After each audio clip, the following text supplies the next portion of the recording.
How do you spontaneously make an album? That's interesting to me. Not to think too much about it, you know.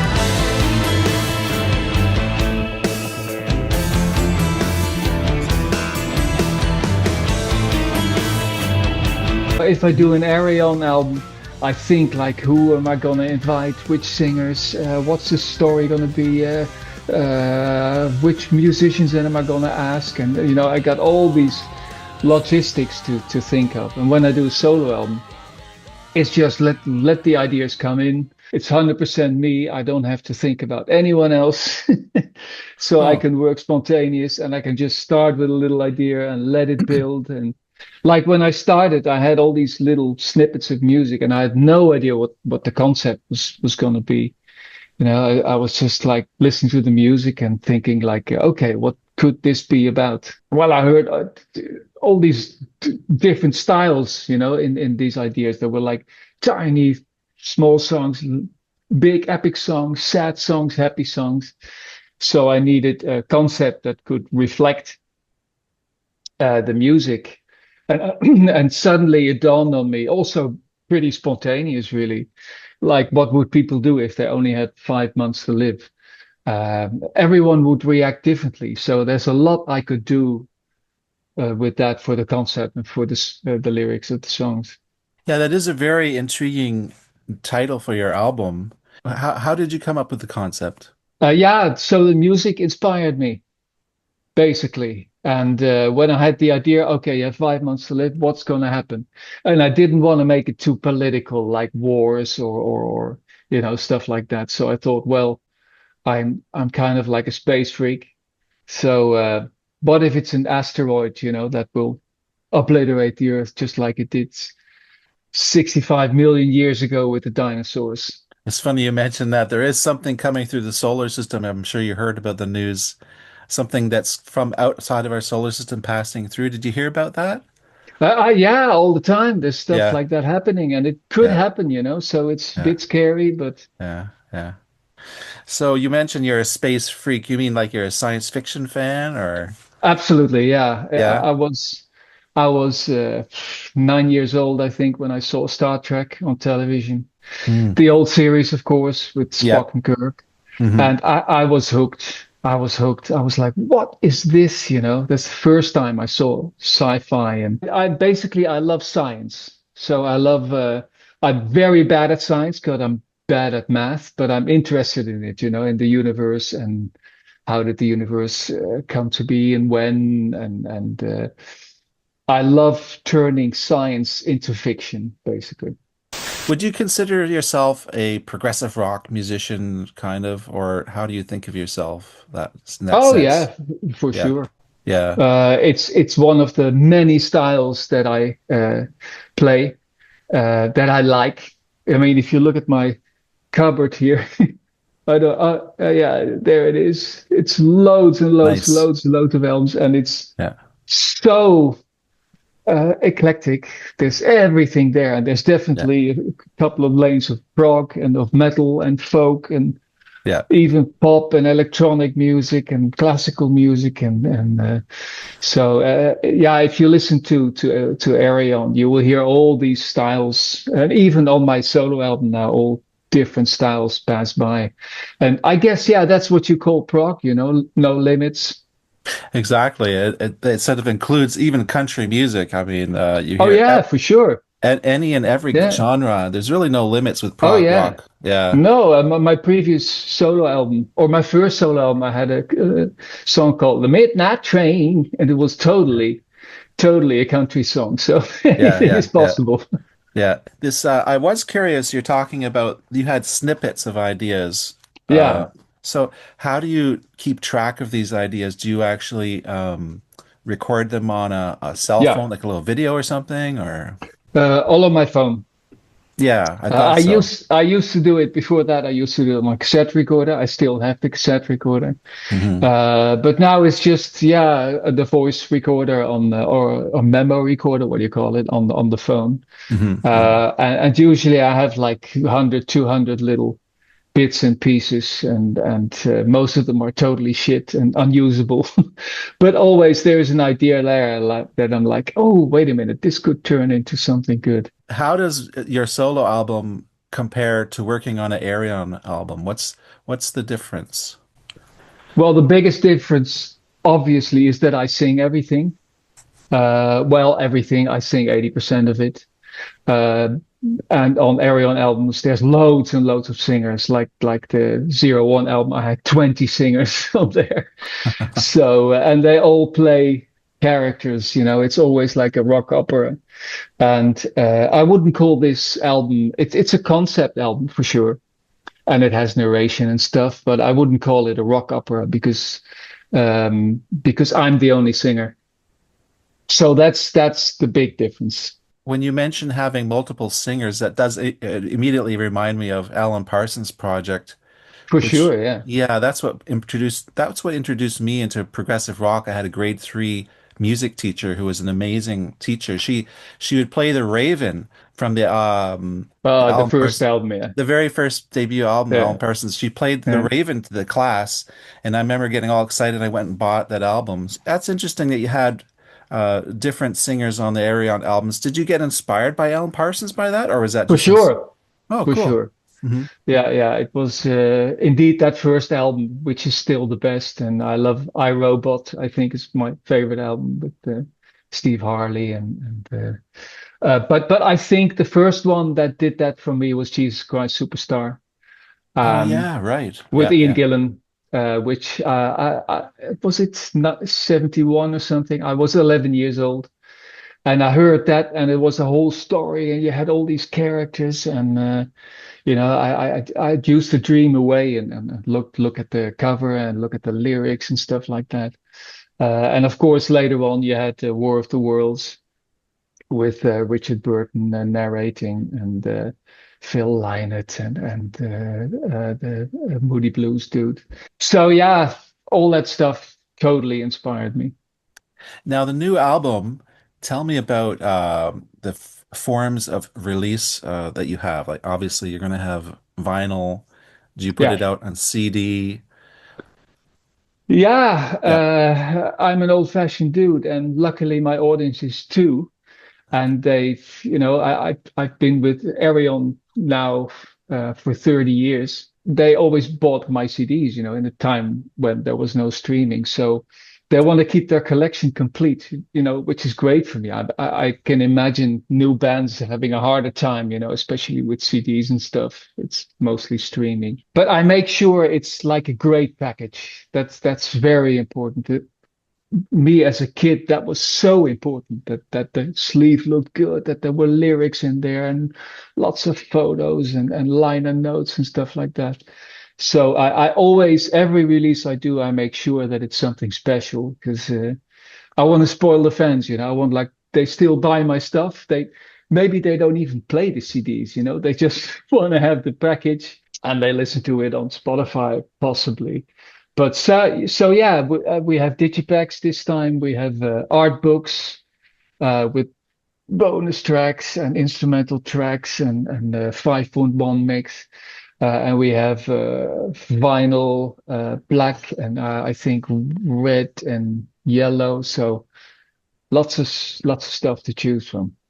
In the 5.1 mixing, were you involved in that? Totally, I do it myself. I Oh, do all okay. the mixing and production and recording myself. I have my own Uh-huh. studio. Yeah, yeah, yeah. And I have a 5.1 setup, and it's addictive, Once I do the 5.1, especially with my music, I mean, there's so much happening, with all the voices and all the effects. And you do that in 5.1 and it's luxury, Yeah, like all those effects you couldn't hear in a stereo mix. You can put them in the rear speakers and then you can put that weird voice on the center speaker and yeah. going back to 2.1 to stereo hurts, after you've done 5.1. You mentioned you didn't want to be political. Do you find that's a proper thing to do for a musician to get political, or you think musicians should stay out of politics and I definitely think they should stay out of politics. I don't like it at all, people force their opinion upon the fans because they're good musicians. Hmm. I would never do that. I didn't like it as a kid. You know, Hmm. if Hmm. I had the feeling that I was being manipulated by lyrics, Hmm. I want escapism, you know, and I want to offer escapism. And people may call it shallow or whatever, but that's what I do. Having said that, in between the lines, there's always my opinion because I do have an opinion, Right. obviously. Definitely, you know, like I said, this album is about, it's not about the asteroid hitting the Earth, you know, it's the asteroid is a metaphor of anything that could happen, Hmm. um, especially in the world today. Yeah, I want to avoid pushing it into people's throat. Yeah, I do recall when I was growing up the Cold War between Russia and the United States, and the fact that there were a huge number of nuclear bombs aimed at each other, and it was in the back of my mind. I was a little worried that, Mm, is this world going to mm, survive? totally, And now it seems that it's getting tense again, especially for you in Europe. You're for much sure. closer to the action there. Do you think that that all affects your songwriting or your life in general? No, No? no, not at all. No, I'm a terrible antisocial egomaniac recluse. You know, I really, I live here in a huge school in the middle of nowhere. It's a school. It's a 100-year-old school. Yeah, Oh, it's been cool. built into a house. But yeah, that Nice. like the gym is back there is the living room. So it's Cool. 7 meters high. Oh, And nice. I love being here. You know, I'm always at home. You were talking about flying. I gave that up 30 years ago when I started my Ayreon project. Hmm. And I'm basically living in my own bubble. Hmm. So I don't read the papers or look at the internet or what follow the news. Sometimes I do, and I get very frustrated Mm, because I just yeah. don't get it Yeah. and I can't do anything about it. And like I said, I don't think it's my task as a musician to do something about it. Right. No, that has not influenced me. Pre-Ayreon, what were you doing before Ayreon? What was your life like then? Well, when I was 20, I joined a professional band straight away. So I never worked an honest day in my life. It was straight into the music and was a band called Bodine in 1980.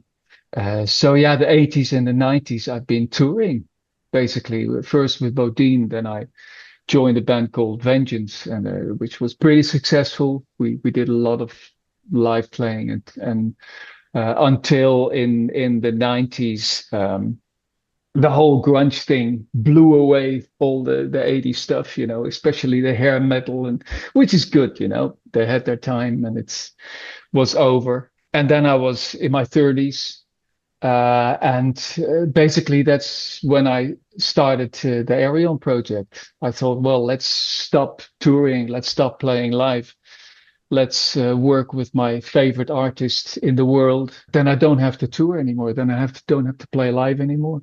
Until in 2025, we did a little live thing, which was so successful that now every 2 years we do play live with Ayreon, but I stay at home. So it's close by here in Tilburg. We play, and people from 65 countries actually come to me. So Hmm. I feel like a total bastard for having the people coming to me and not you know touring and coming to them. But it works. I mean, for the last shows, within 5 minutes, we sold 15,000 tickets, and Wow. uh, That's we make great. sure that the fans have a great time when they come here. The whole city is turned into Ayreon City with Ayreon beer and Ayreon burgers and Ayreon movies in the cinema. And Yeah. so, yeah, but I've never thought about is this possible live with Ayreon, which is Yeah. good, you know, because if you look at the Beatles, that was my favorite period when they stopped playing live and they started fucking around in the studio with Sergeant Pepper and Revolver. Yeah. That's my favorite period of the Beatles, when they started experimenting in the studio and not worrying whether they could do it live. Is there anything we haven't talked about yet about the new album or anything? Well, there are two singles out now. The first single is it's crazy to in these times of short attention spans to release a single of 15 minutes, but I did it because the album is so eclectic. It's hard to pick one song that's representative of the album. I just couldn't do that. So I thought, well, let's pick the 15-minute song with all these little different styles in it. So that was the first single. And the second single was a very sad song with Floor Jansen on vocals. Basically, it was about, okay, we have 5 months to live. This couple are expecting a little baby girl, which they will never see because, so that song is called We'll Never Know, very sad song. But on the other hand, you have songs like Shagaton, which is clear what it's about. Yeah, yeah. So do you think of yourself firstly as a composer or firstly as a musician, a certain instrument that you align with, or how do you think of yourself? Basically a bit of a multitasker, more a composer definitely than a performer, because performing I'm not really good at it. I do it, but there are others that do it way better than me. I see the big picture, basically. My biggest talent is that I recognize talent. So as soon as I hear two lines of a singer, I'm like, okay, gotta work with this guy. Yeah, kind of like a visionary, sounds very arrogant, but yeah, I see the whole picture, like what's going to work, which singers are going to work in this concept, and which instrumentalists, which sounds, how should it sound? That's basically, I think, what I'm good at. Hmm. And what instrument do you most align yourself with? I'd say guitar. I Yeah. started on guitar, and that's where I write my songs. Hmm. And apart from that, I play all the instruments, but just a little bit. So keyboards, I know where the chords are, but I could not play a solo or anything.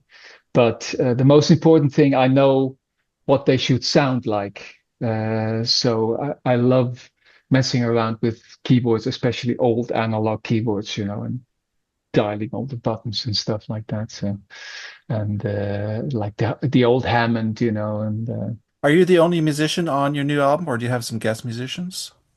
I can't play drums, so I have a drummer, and I can't play flute and the classical instruments, flute, violin, cello. So I have people I already worked with for 20 years who played that stuff for me. But apart from that, I play instruments, most instruments myself. Yeah. And when you have the drummer play, does he come to your studio, or did he record the drums in his own studio, or? The good thing with this drummer is that he has his own studio. So it's great. I just program drums with MIDI on the computer and I send it to him and I'm like, hey, this is the basis, but do whatever you want. And it's great. Then he records something at home. Should I do it like this or should I do it like that? I can't record drums here at my own studio. It's not equipped for that. Did he have a clear idea what you wanted for drums, or was it kind of like Yeah, track by track, or? no, we're totally on the same wavelength. So Yeah, yeah. if I send him my program drums, he knows exactly what to do and to add to it. That's the most important. It's probably not your first solo album, is it? It's the third. Third, okay. The So, first one was in '93, a long time ago. yeah. The second one was in 2012. So yeah, three. So that's a widespread. Yep, it's That's yeah, but great. I do so many projects in between. Of course, I Hmm. have the Ayreon, but besides that, I also do a lot of other projects. So I release like one album a year, I guess, something like that. So curious now about this new album, how it sounds, and I'm hoping all the success for you in the world for this album, and that people all Thank you. love it and check it out. And thanks again for your time, and have a great rest of your day over there in Holland. You're very welcome, man.